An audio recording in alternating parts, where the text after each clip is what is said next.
Quando você ouve a palavra cientista, quais imagens lhe vêm à cabeça? Se tivesse que citar grandes cientistas, quais nomes diria? É possível que a imagem de um sujeito no laboratório, concentrado ou com cabelos bagunçados, tenha aparecido em sua mente. Talvez nomes como Charles Darwin, Albert Einstein, Isaac Newton, Oppenheimer também. Se isso aconteceu, se você não pensou em imagens de mulheres como cientistas, ou se nomes de mulheres não vieram imediatamente ao pensar nessas questões, não foi mera coincidência.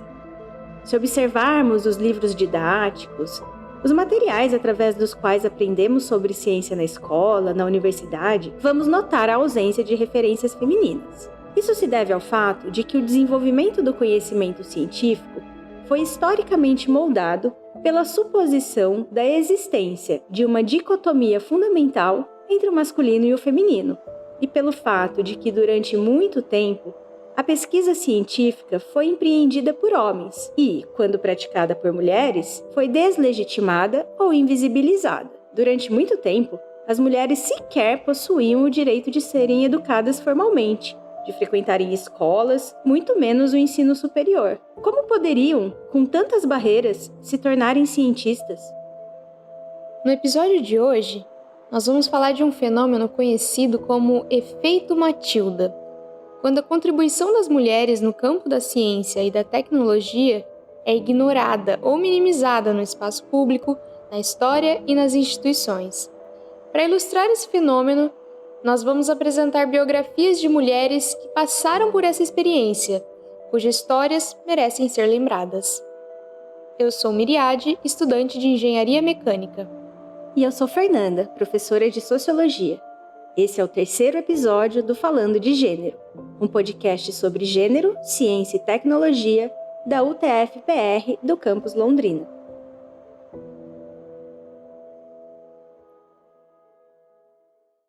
Sejam muito bem-vindos e bem-vindas mais uma vez ao nosso podcast, no qual nós pretendemos trazer biografias invisibilizadas ou pouco conhecidas de mulheres que contribuíram fortemente para a ciência e também abordar outros temas de grande relevância no nosso cotidiano.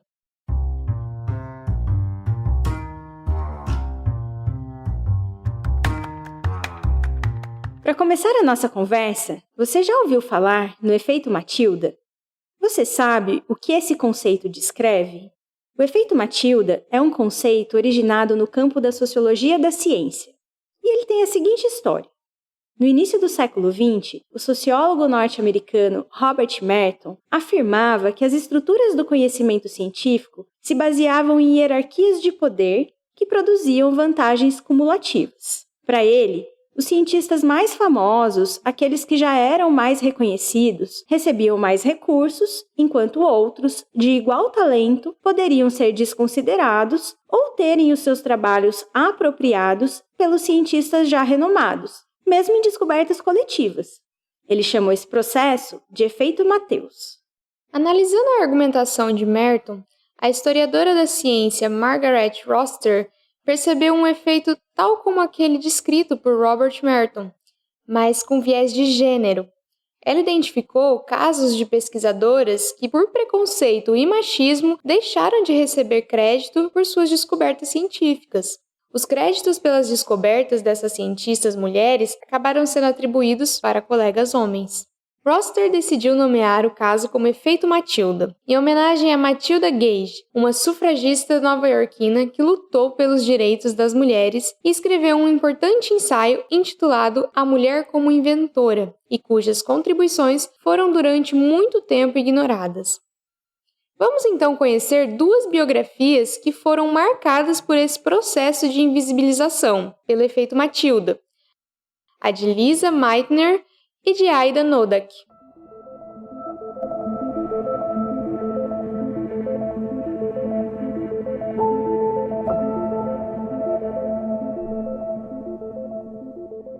Lisa Meitner, ou Lisa, como ficou conhecida, nasceu no dia 7 de novembro de 1878 em Viena, na Áustria. Lisa era filha de um casal de judeus e cresceu em uma época em que as mulheres interrompiam seus estudos aos 15 anos de idade e deviam se dedicar somente a cuidar da casa e da família. Embora sua mãe quisesse que ela estudasse música, Lisa era apaixonada por matemática e ciências. Isso a tornou diferente das outras jovens da época. Mas naquele período, o único trabalho remunerado possível para uma mulher era de professora dos anos iniciais. E Lisa não viu outra opção para continuar os seus estudos, senão se tornando uma. Foi só a partir de 1897 que as mulheres conseguiram o direito de estudar em uma universidade na Áustria. E o fato de Lisa ser de classe média possibilitou que ela ingressasse na Universidade de Viena em 1901, aos 23 anos. Ela se graduou em 1905 e já no ano seguinte defendeu a sua tese de doutorado no campo da condutividade elétrica, sendo aprovada e se tornando a segunda mulher doutora da instituição. A pesquisadora foi indicada para trabalhar junto com o jovem Otto Hahn no Instituto Kaiser Wilhelm, e durante 4 anos ela ficou apenas como convidada na pesquisa, e por isso não foi remunerada, ao contrário de Otto, que era contratado. Os trabalhos da dupla começaram a ser publicados e o laboratório passou a se chamar Hahn-Meitner. Lisa começou a ser remunerada, porém recebendo 1/5 do salário de Otto, apesar de ambos participarem igualmente das pesquisas. Durante a Primeira Guerra Mundial, Otto foi convocado para servir e, por isso, Elisa assumiu o laboratório dando continuidade às pesquisas e até fazendo novas descobertas em sua ausência. Porém, todos os trabalhos dessa época tiveram Otto como autor principal. Em 1922, Lisa fez uma importante descoberta, a emissão dos elétrons Auger. A descoberta foi atribuída a Pierre Auger, mesmo ele tendo estudado o processo só depois de 2 anos. Além de receber a homenagem, Auger foi nomeado mundialmente como o descobridor do fenômeno. Apesar de ter sido excluída da sua própria descoberta, Lisa prosseguiu com seus estudos, a fim de pesquisar novos fenômenos. Em 1933, o nazismo avançava na Alemanha, e naquela época, a pesquisadora já pertencia ao alto escalão de cientistas no campo da física nuclear e da química mundial, sendo indicada ao Prêmio Nobel quase 15 vezes. Não só pelo seu trabalho com Otto, mas também o seu trabalho que desenvolvia de forma independente. Porém, por ser judia e perseguida, ela se viu obrigada a deixar a Áustria e fugir para a Suécia, deixando todo o seu trabalho para trás. A cientista ainda mantinha contato com seus antigos colegas de laboratório, então continuou de certa forma suas pesquisas. Foi então que ela descobriu o processo de fissão nuclear e publicou um artigo junto com seu sobrinho, também pesquisador, Otto Frisch. Mesmo assim, o laboratório de Hahn é que acabou levando todo o crédito pela descoberta da fissão nuclear e o nome de Lisa não foi associado ao achado, mesmo que as explicações do laboratório não tivessem embasamento teórico, ao contrário da interpretação de Lisa. Seus colegas justificaram a exclusão de seu nome do estudo como uma forma de proteção, já que estava sendo perseguida pelo nazismo. A cientista ainda foi convidada para participar do projeto Manhattan, no Laboratório Nacional de Los Alamos, nos Estados Unidos, que desenvolveria a bomba nuclear usada posteriormente em Hiroshima e Nagasaki, deixando mais de 200 mil mortos. Mas Lisa recusou o convite, dizendo que não gostaria de ter nenhum envolvimento com uma bomba.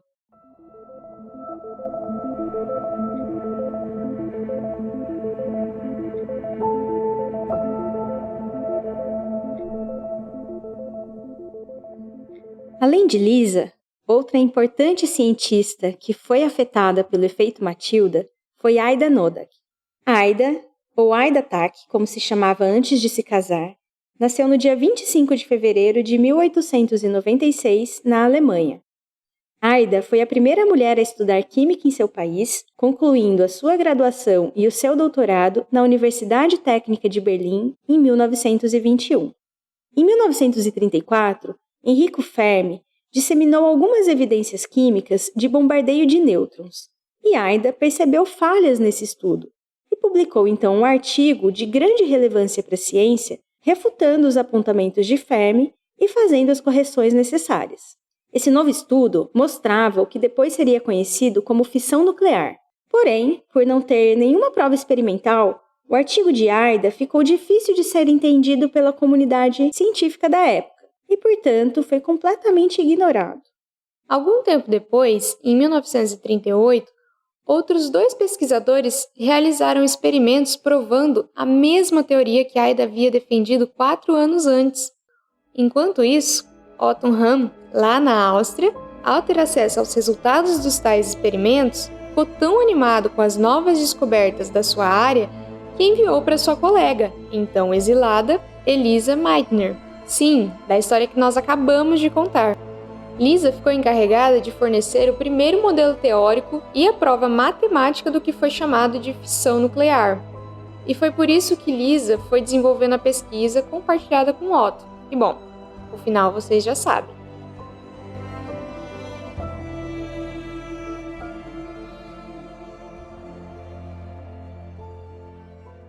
Posteriormente, Aida e seu marido Walter Noddack descobriram 2 novos elementos químicos e foram indicados ao Nobel em 1935. A cientista foi indicada mais 2 outras vezes, porém, junto de outros 2 cientistas homens. Tanto Aida como Lisa não tiveram filhos e dedicaram toda a sua vida à ciência. Mesmo rompendo com os padrões hegemônicos da época, ocupando lugares não convencionais para as mulheres naquele período, não receberam nenhum reconhecimento em vida por suas grandiosas descobertas. Recentemente estreou nos cinemas o filme Oppenheimer, que mostra o projeto Manhattan liderado pelo físico Robert Oppenheimer e conta o desenvolvimento da descoberta da fissão nuclear. Quem teve a oportunidade de assistir pode notar que ao longo da história mostrada no filme são sequer citados os nomes de Lisa e Aida Noddack. As mulheres que ali aparecem são meros coadjuvantes, o que mostra a atualidade da discussão e o apagamento que segue sendo produzido ainda hoje. Esse tratamento desigual demonstra como a questão de gênero influenciou e influencia a vida profissional das mulheres de modo geral. Mesmo hoje, vários argumentos, às vezes mais ou menos sutis, são utilizados para desqualificar o trabalho e a produção científica das mulheres, ecoando um tempo em que se acreditava existir diferenças naturais entre homens e mulheres, de modo que às mulheres cabiam as tarefas do cuidado, a domesticidade, e aos homens o espaço público, o domínio da racionalidade, da técnica. Se hoje as mulheres ainda estão pouco representadas nas ciências exatas, isso se deve a um processo histórico de subalternização e exclusão cujos efeitos ainda se fazem sentir. Para ocupar esses espaços, para serem reconhecidas, as mulheres seguem tendo que enfrentar múltiplas barreiras, formais e informais.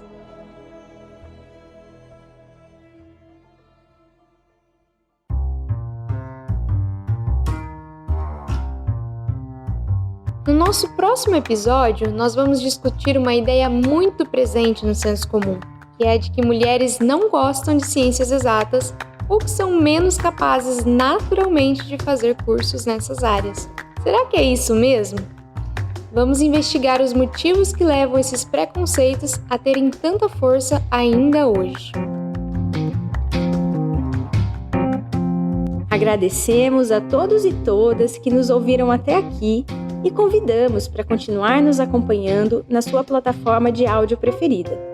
Nossos episódios estão disponíveis também no nosso canal do YouTube, Falando de Gênero.